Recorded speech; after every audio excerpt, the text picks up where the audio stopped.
ভাই, তোমার শরীরে যতটুক যৌবন আছে না ওটুকুই, আল্লাহ যতটুক দিছে যৌবন ওটুকুই। এবার কি আরেকজনের মেয়ের ইজ্জত নষ্ট করে ভোগা ভাগা দিয়ে ওর সাথে এই যৌবন কাটাবা, নাকি বিয়ে করে বিবাহিত স্ত্রীর সাথে কাটাবা? একটুকুই যৌবন, বুঝছো? যেরকম তোমার কাছে 100 টাকা থাকলে 10 টাকা খরচ করে ফেলে আর কত থাকে? ধরেন এক লোকের কাছে 100 টাকা আছে, কত আছে? 5 টাকার মদ খেলো, কি খেলো? 5 টাকার গাঁজা খেলো, কি খেলো? গাঁজা। 5 টাকা দিয়ে তারপরে 5 টাকা দিয়ে সে মুত খেলো, কি খেলো?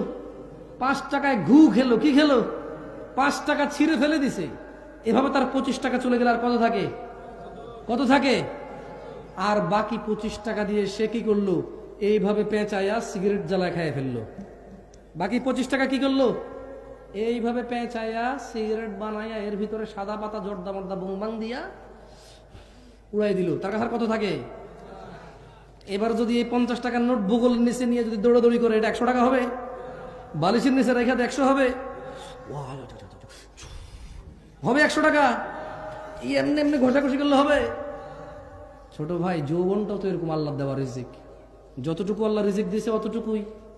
এখন আজে বাজে কাজে নষ্ট করবা, আজে বাজে কাজে নষ্ট করবা, পরে তোমার স্ত্রী বঞ্চিত হবে, ওখানে তুমি লাঞ্ছিত হবা, ওখানে তুমি কথা বলার জন্য তোমার অতটুকু তোমার সৎ সাহস থাকবে না, তোমার বউ তোমার উপরে চিল্লাবে, কারণ তুমি তোমার রিজিক আগেই নষ্ট করে বসে আছো।